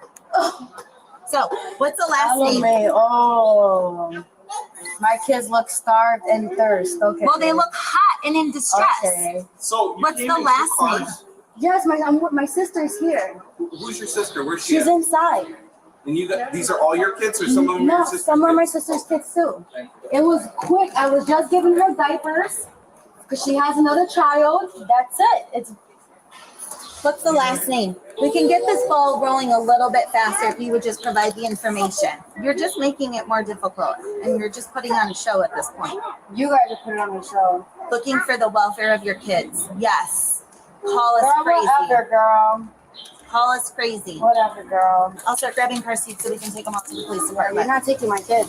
Well, You're not taking my kids. You're not taking my kids. Then provide. What am I under arrest for? What are you going to take my kids Right for? now, you're being detained for the welfare. No, I'm not being detained. I would like to For the speak ages to a that- supervisor then because My this is supervisor's right insane. here. We need to move your This is kids. insane. This young lady wants to leave. Come We right gotta up here, move them grab this my way. spot. Let's go into that empty parking space over there, please. You have a lock for the car seats? What do you mean, this? Yes, a lock so they don't roll backwards. I'm just asking. I know, and I'm responding. Okay. Give your date of birth. Because I know how you guys are. You guys are going to try to make a report. There and is I don't already feel a report. right. We got called here. There's a report regardless. I didn't just drive by and see Of 6 course kids. not. I know Right, that. so we got called. So now a report has to be done. Where's your sister right now? After she's done taking care of the other child, she should be coming. She still hasn't given you her information? No. Is that your sister right there? Hi. Hello. Which vehicle is yours? Okay, I'm talking to you. Which vehicle is yours? Yeah, someone called and said that. So who will call? Some person concerned of the 6 children sitting in vehicles. They're fine. I had my phone on. Okay, they're young. It's hot. What the hell do that mean? Oh my God, the sister pull up just as dumb as the first sister. Both of them full of that sugar honey iced tea. Goddamn Dumb and Dumber Part 3. Oh my God, she said, that's fine. I have my phone on. What the hell do they got to do with anything? This is ridiculous, man. Like it goes back to what I just said earlier. Neither one of y'all should have one child between the both of y'all, let alone these 6 or 7 that y'all freaking got. Oh my God, man. Let me go back to the comment section real quick. Shout out to Clizzer. Clizzer pulled through the live stream, y'all. Clizzer says new Nick Crowley video dropped, and it's actually a crazy video. When will you be reacting to it? That reaction will be coming out this Tuesday, Bean Team. Y'all will see my reaction to Nick Crowley's new video. I cannot wait to do it. Shout out to you, Clizzer. M Flow, my girl M Flow, a member of the Bean Team All Stars and a mod over here on our channel. She says, if she don't stop raising her voice, I know, right? Like, dude, she got such an attitude with the police, and her sister coming with the same type of dumbass attitude energy too. The apple don't fall too far from the freaking tree, man. Like, what the hell?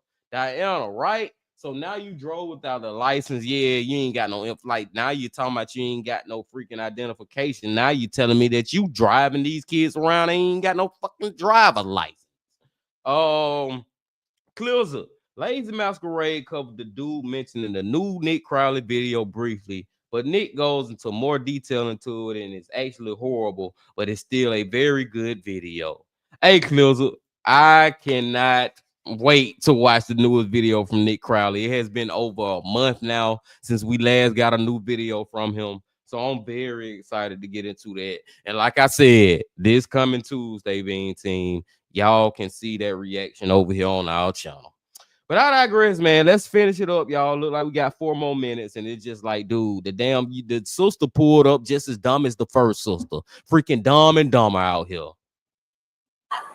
I know. It wasn't long. How long? Pretty aware. I'm not answering nothing. You're not answering any. All right, so this is, we're gonna do this is too much. No.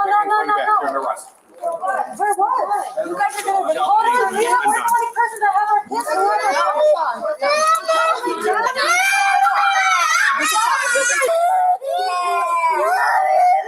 I lost my kid's father. All you gave was a smarty ass answer back. No, I didn't. Yes, you did. You were aware of how long. Answer my question. My question was how long. I'm not gonna answer questions. Great, so that's fine. So the kids are coming with us, and you'll go to the police department. Oh my god. The medics are coming to check out your kids to make sure your kids are fine because they were left in the car alone. Right now I'm in a panic. I don't want to say nothing stupid where I'm gonna get my sentence recorrected and recorrected. Give all of your information to the I'm gonna get the information, but please. Don't just have some humane, please. Come on, man. You don't gotta always be the bad guy, man. I understand. Can't we just rewind, man? A little too late for that. Why is it too late? You guys are making it too late. You guys know that. Come over. Now you want to freaking rewind. No, what happened to all that crazy energy, disrespectful, I don't give a F energy you had earlier?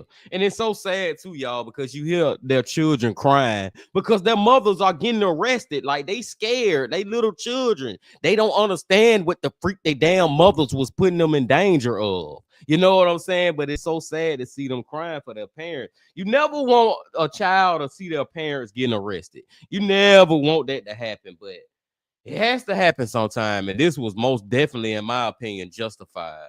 Here. Look at.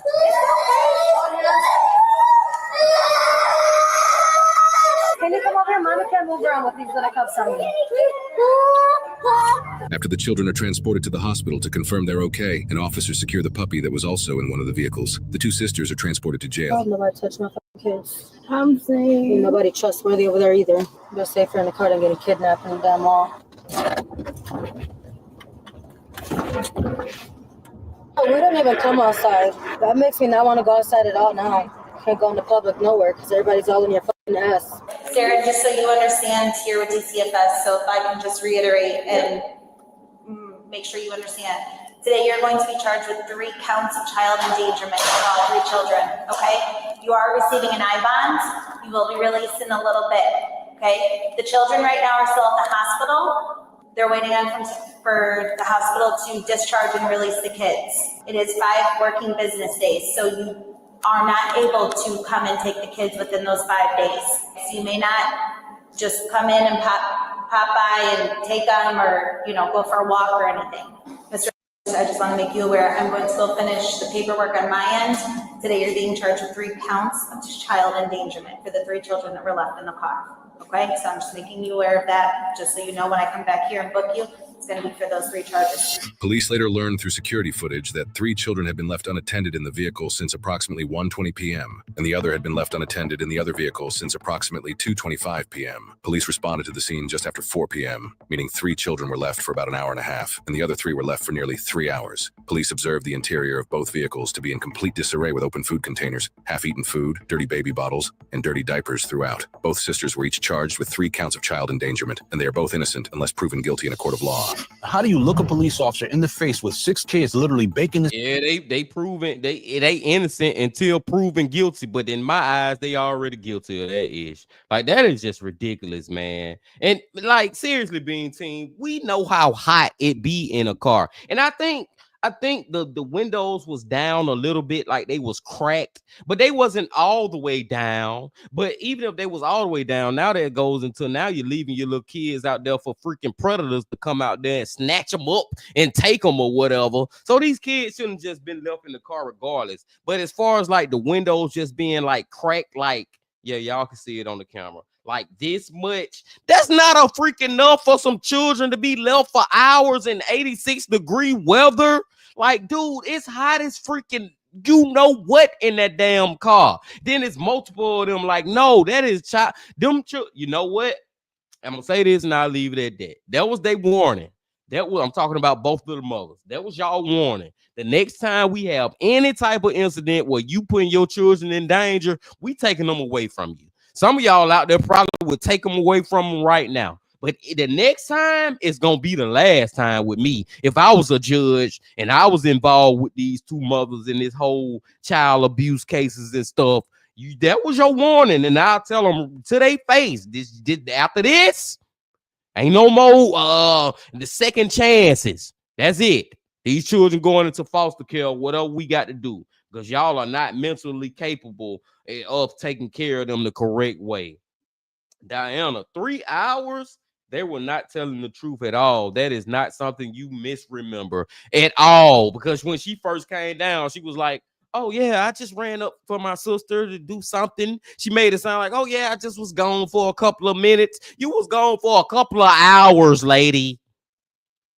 I digress, Bean Team. Great video from Midwest Safety. Let me make sure I hit that like button. And Clizzer was talking about it, and there goes it right there. Nick Crowley's new video that we gonna check out on Tuesday. The reaction will be released.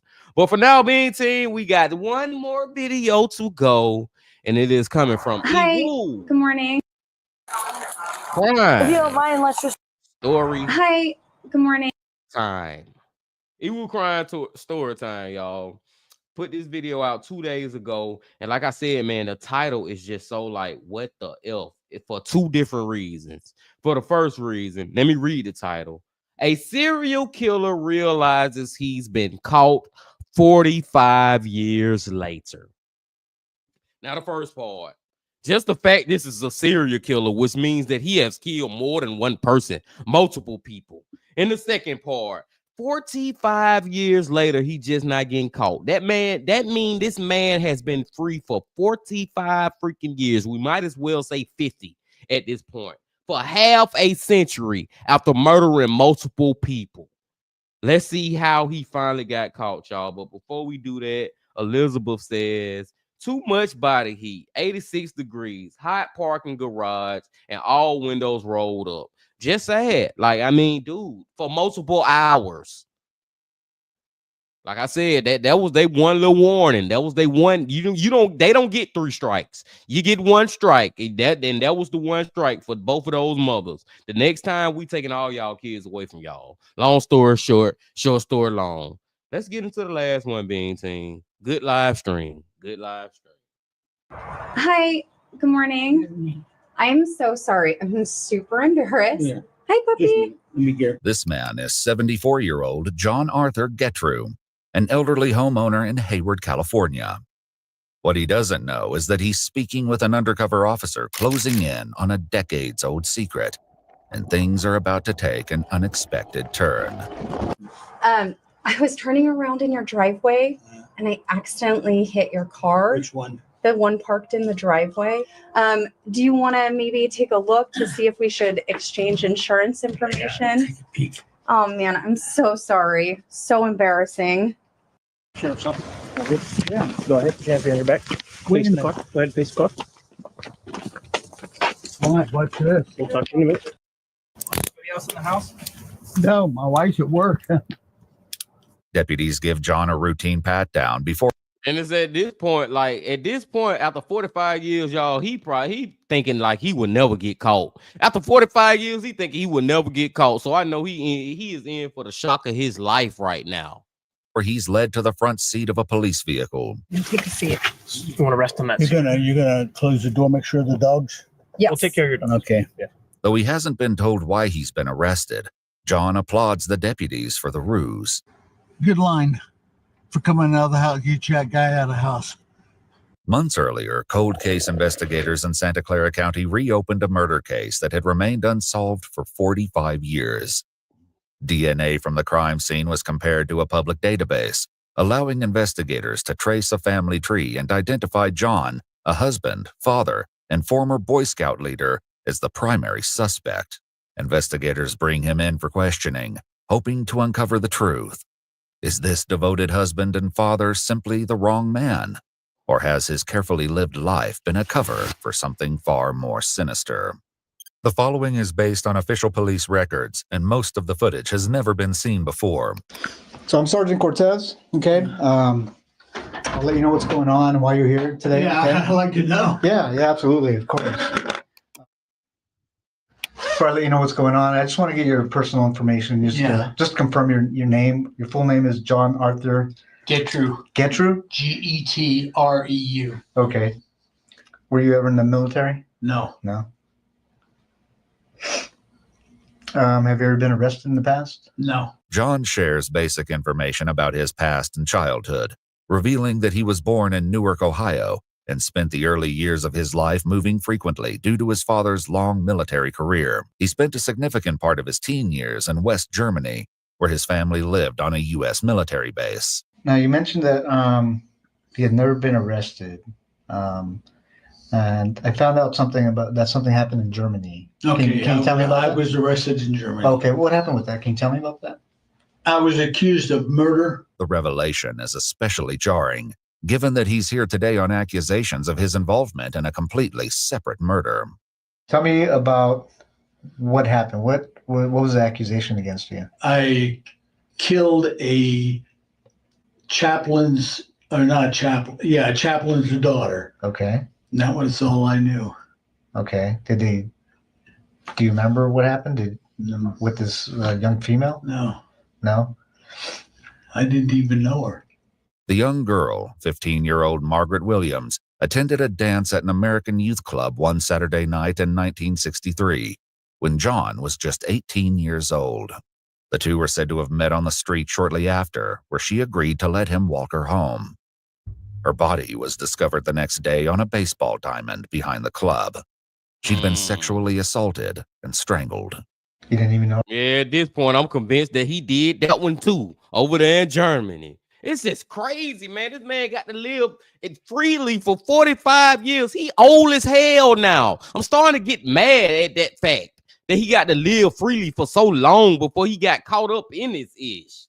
Why did they arrest you? I mean, if Probably the next day. Okay. After they found the body, I guess. Okay. How did they tie you to this body? How did they connect you to this body? Somebody had seen me, walk that direction or walk towards a school, or Okay. it was an elementary school. Okay. Did you? I mean, I don't know the details of what happened. I don't know the details either. So Okay. Did you actually meet this young lady? That's what they say. Though John maintains his innocence, he was found guilty at trial for Margaret's murder, ultimately receiving a sentence of 10 years in a German juvenile prison. Because of his age at the time, he was released after serving roughly 2/3 of his sentence. Then he walked free.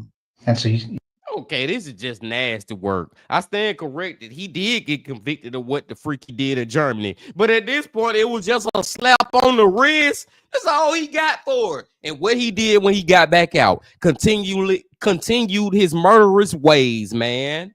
This right here is ridiculous. Like, this man could have been locked up for good a long time ago. Oh, my girl, hold on. My girl Rochelle checking out. She says, I gotta cut out early, Bean Team. I will be watching when I get off. Everyone have a great day and a good night. You too, Rochelle, man. Shout out to you. Thank you for being a member of the Bean Team All-Stars, and thank you for showing up once again on another live stream, my friend. Now, my girl Diana says, question. Said he was never arrested, but they charged him. Said he was never arrested, but they charged him. If you're charged, then eventually you're gonna be arrested. Okay, now Diana catching them up in his crazy ass lies too. He full of it, man. He full of it. He just full of it. Damn, spelling is bad on that one. Now I get what you were saying though. Oh, Diana, I get what you were saying. But it's just crazy that this man freaking got arrested for murdering a girl long time ago, and they let him back out. He didn't even serve his full time, and the time that he was supposed to serve was like 10 years. Slap on the freaking wrist. You spent actually 6 years in prison? Something like that. Wow. And then how, after you were released, what happened? I just was dropped off at McGuire Air Force Base, and my father picked me up, and that was it. That was it? You came back to the United States? Never heard a word from him. Nothing. Okay. After returning to the United States, John moved to California, and in 1975 was once again at the center of a serious crime. And then at some point, there was another accusation against you about a sexual assault from the Palo Alto Police Department? Palo Alto Police Department. Okay. That's when I was the leader of an Explorer post. Okay. Can you tell me about what happened there? Nothing. Okay. You know, I was accused, interviewed, and that was it. Okay. What's this allegation? I got to ask you. Yeah. You know, this allegation that this young girl made against you that you sexually assaulted her. Did that actually happen? No, not that not that I know of. And if I was arrested for specifically that and then not even tried, then nothing's happened. Like I told him, nothing happened. Yeah. I never saw her again. You know. Did you end up serving time for that? Do you remember? No, I didn't. Didn't serve any time that I know of. Okay. I can't. You know. Okay. It was so piddly that. You weren't didn't go to trial or anything like that? Okay. According to multiple news sources, John was 31 years old when the teenager came forward, claiming he not only assaulted and strangled her, but threatened to kill her if she didn't comply. He received a 6-month sentence, serving just 30 days on weekends after 5 were suspended. So I want to tell you a little bit about my... That's my main problem with this man and his whole criminal background and just how they punishing him. Dude, he just getting slaps on the wrist after slaps on the wrist after slaps on the wrist. And that's why, I'm not going to say that's the main reason why, but it's one of the reasons why he keep doing what the freak he been doing throughout his life. Y'all not even punishing him for real. It's like y'all almost kind of like egging him on to keep doing stuff because he like, oh, I got away with this. I only have to spend this amount of time. Like, oh my God, man. Diana, you would know if you assaulted someone. What you mean you serve time again? And like Elizabeth said, what's done in the dark will eventually come to the light. I just hate that it came to the light 45 freaking years later. Like, damn, man. Tyrese, he lied about never being arrested. He was convicted and sentenced to 6 years. The fact he even lied about not being arrested is highly suspicious. The man lying all over. He been lying like a long time. Because of this right here, when the detective asked him something about did you sexually assault the little girl or something? He said, not that I know of. What the hell you mean not that you know of? You the one who did it or not. So that whole not that I know of statement is so freaking crazy. Let's go. Investigation, okay? Are you familiar with the with Palo Alto area, Stanford area, the hills in Stanford? Yeah. You ever go out there? I was a scout leader. I traveled all those hills. What hills? Which hills are you talking about? Well, we were out in the Bay, Half Moon Bay Hills. Okay. And I traveled up through there, hiked with the boys. Did you ever go in the hills, like in the area around Page Mill Road? Page Mill Road, like just west of Stamford? No. No, you never went to that area? No. Okay. So I'm investigating there's a murder up there in the hills. And would there be any reason that you were ever up in those hills? No? No. Leslie Marie Perloff was a 21-year-old Stanford University graduate working as a law clerk at the North County Law Library in Palo Alto, California in 1973. Her body was found dumped in the Stanford Dish hiking area. A floral scarf was found tightly knotted around her neck and had been used as a ligature to strangle her to death. It was DNA found beneath her fingernails that led them to John, who at the time worked near the Stanford campus as a security guard. You ever see this young lady? Do you know her? No, who's that? It's a young lady that an investigation I'm doing, and she was murdered. Mm. Do you ever see her at all? No. She look familiar? Leslie's 1972 orange Chevrolet Nova was found parked at the gate of an old quarry near Old Page Mill Road, just east of where her body was found. Do you remember ever stopping by the side of the road and looking into this vehicle? No. It's an orange Chevy Nova. No. No? No, sir. Okay. Yeah. Do you know the name Leslie Perloff? Leslie Perloff? No. No? Okay. She wasn't a girlfriend of yours? Oh, no. Okay. I had to ask. She's cute anyway. Yeah, very. That would very be cute. she'd be about 18 years old, I guess. Okay. At Stanford. Yeah, Stanford graduate. Yeah. But that's it. I don't even recognize her. Curiously, the sergeant hasn't shared with John that Leslie was a Stanford graduate. Why do you say that she's a Stanford graduate? Well, just by the way she dresses and all in this area, you know. Sure. But, you know, I didn't say graduate either. I said. You did say graduate, dude. You said Stanford graduate. That detective ain't said nothing about that. You know exactly who that girl is. Oh, my God. It's like even him getting caught up in his lies right now, it still just don't change the fact that I'm stuck on that he been free for 45 freaking years. Diana said he just self-reported. Yes, he reporting on his damn self. He giving out information that the damn detective ain't even said yet.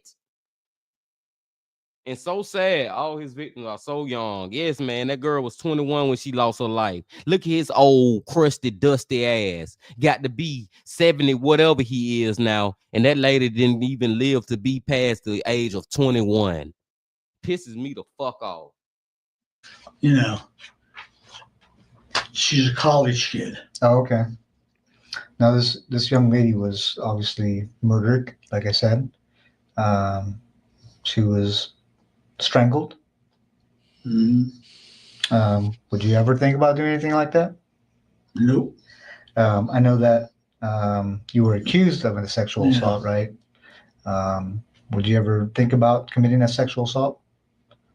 I have no reason for it. And I'm going to ask you these tough questions because it's part of the investigation. Yeah. When you were younger, did you ever fantasize about sexual assault? That's what it sounds like by looking at my record. Yeah. Or killing a young woman. Okay. No. In this investigation, if your DNA was on this young lady, how do you think? Why would you think your DNA was on her? Haven't the slightest idea. Were you involved in the murder of this young girl? Nope. As the sergeant continues to press for answers, John inches closer to a major mistake, not yet aware of what he's about to give away.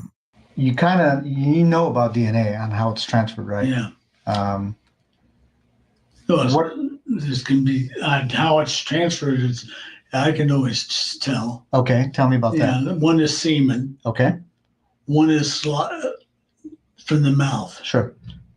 You know, Yeah. that's the only two that I know of. Okay. Now, if there's some that are bodily, I mean, other than these two transferred, then it's totally different. Okay. And you know about technology now, advances in technology is getting good. Yeah. So They're there's. catching them every day. Yeah. How do you think your DNA would be on a person?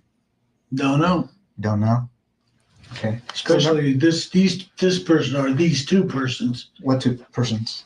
Well, that you're talking about. Yeah. The two young women. Okay. I showed you a picture of that one young lady. Yeah. No. Okay. What's the second young lady? The one up on the one up on a hill. Okay. Yeah. There's two different places you're talking about. Okay. One of them's up on the hill? Yeah. Okay. And then up on what hill? Well, you mentioned the hill. Yeah, you mentioned. I mentioned the hills. Yeah. Okay. And what's the other one? Because I don't remember another one. Well, there's the two girls. It's not both the same place. Okay. I mentioned one girl up on the hill. Yeah, I mean okay, wherever she was, wherever the second girl was. Oh, okay.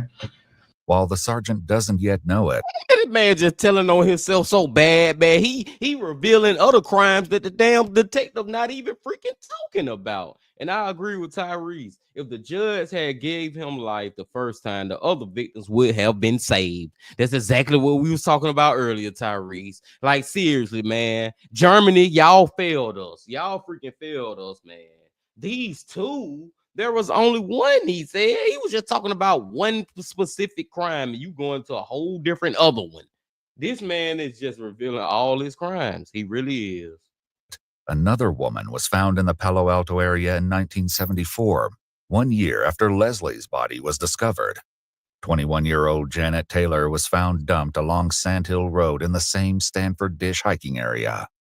According to news sources, she'd also been assaulted and strangled to death.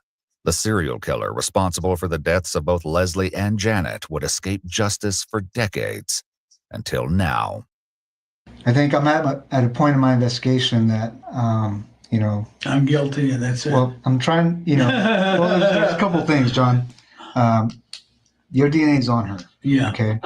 I'm not trying to find out who did it. Mm-hmm. What I'm trying to find out is why you did it. Mm-hmm. And I think you know more than you're telling me. No, I wish I knew. With John refusing to admit the truth, another investigator joins in the effort to obtain a confession, and the added pressure will soon tear his lies even further apart. It's not an accident that your DNA got there. Your DNA and the type of DNA and where it is on the victim, there's no other explanation. Mm-hmm. You committed this crime. We know you committed this crime. Okay? Mm-hmm. What we don't know is why. And we're going to give you the opportunity to explain it to us. You don't have to. I thought about it, and that's all I can think of. No. No what? No, I'm not guilty.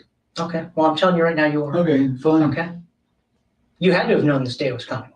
Yeah, I know that. That's why it took so damn long. As they push harder for the truth about Leslie, John once again lets slip that she wasn't the only one he left in the hills. So why her? I don't even know who she is. If that's the first girl or the one girl that's up on the hill or whatever, What do you mean the first girl? Well, he said there's two people. There's two girls. Unless I misunderstood him. They were killed within probably an hour of each other and 2 hours of each other, or day, or who knows. Do you remember? How do you remember those details? Some of the questions he's asked me. Do you remember seeing any newspaper articles or media about those? Nobody, but that girl there is not the other one that he showed me. If that's the girl there with the other picture, I doubt it. Why's that? I mean, look at the body. It could be somebody else. I don't think they're the same one. Is that why you don't recognize her? No. Because that's not the girl that you I'm killed? not questioning. I don't recognize her. I've never seen her. Do you think it was a different girl that you killed and that's not the one we're I showing didn't you? kill any girl. You didn't kill the girl in Germany? No. Well, that's total different. That's when I was 18 years old or younger. In a final confrontation, investigators forced John to face the mounting evidence against him. There's a situation in Germany where a girl ends up dead and you weren't there. Mm-hmm. And we have a situation Here. that was years later after you came back to the States where a girl ends up dead and you say you weren't there, yet your DNA is there. Mm-hmm. What do you think the chances are of that happening?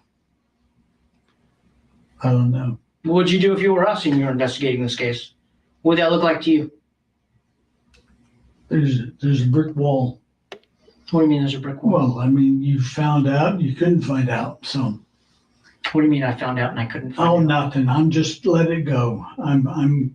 Well, you understand it's my job not to let things like that go, right? I have nothing to say about it. It's got to be quite a burden, John. Mm-hmm. Well, I'm going to put the questioning from here on, unless I'm represented by somebody in the courts. What do you mean? A lawyer. Now he want a lawyer and all that, but it's just so crazy to me that he can get away with this ish for 45 years and he finally get caught. And after all this time, after 45 freaking years, he still can't admit to the truth. Like he's still sitting up here saying he ain't do it, but in all these different type of ways, basically telling us that he did it and revealing other murder victims that he have killed. You know what I'm saying? But he's still at this point still trying to say that he ain't do it. Then when they asked him about the one in Germany, oh, well, that was different when I was 18. Oh, my girl Diana says he's not guilty, but somehow says he was preparing for the police to come after him. Why, if he's innocent? Why even bring that up?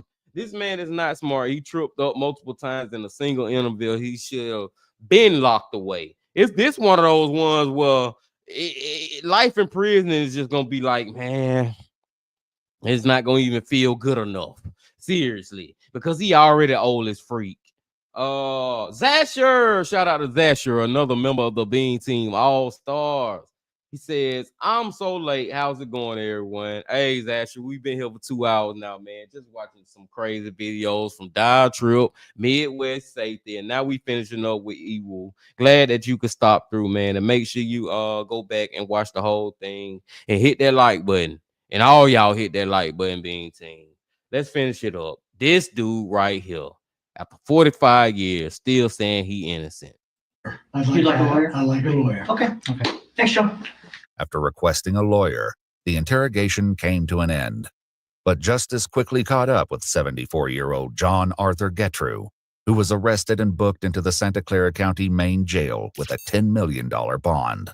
In January 2019, DNA from the torn crotch of Janet Taylor's underwear was also determined to be a match for John. In September 2021, a jury found him guilty of first-degree murder with infliction of great bodily injury in the killing of 21-year-old Janet Taylor. He was sentenced to 7 years to life in prison, finally putting a serial killer who had escaped justice for decades behind bars for good. In January 2023, he pleaded guilty to the murder of Leslie Perloff and received a second life sentence to be served consecutive with the first. According to multiple news sources, John Getrew died of natural causes on September 22, 2023, at the age of 79.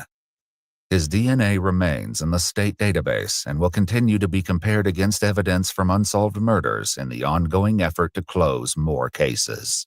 If you'd like to see select new videos early and help us keep uncovering... Oh my God, Bean Team. That's one of those ones where I hope he is burning in eternal hell. Seriously, I hope that man is gone to hell with gasoline draws on, because he didn't face the consequences or whatever that I feel like he should have faced here on Earth. My freaking computer is spazzing out, y'all. What the freak? I can't even see y'all right now. Hold on.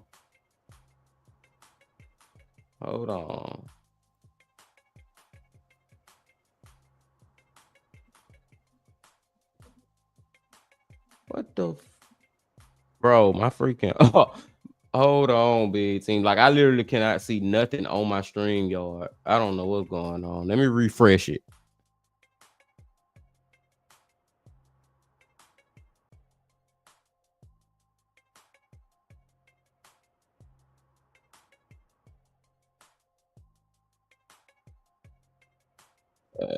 Yeah, I don't know what happened, being team. For some reason, my stream yard freaked the freak out. I hope y'all can hear me now. Like I was saying, man, like this dude, like he one of those ones where it's like at this point, whatever he got in prison, I'm just glad that he freaking gone now. I'm glad you're freaking gone now, and I hope that you're gone in freaking hell. And when I say that, I'm not a religious person. Like I believe exactly in like a heaven or hell, but I do believe in the afterlife, and I do believe that our body, our souls, our spirits are gonna go somewhere after we die. And I hope wherever the freak he gone, he is suffering for eternity now. Long story short, short story long. And I digress, being team for real, man. I'm gonna let y'all go now. I appreciate y'all coming on back as always. And before you leave, just please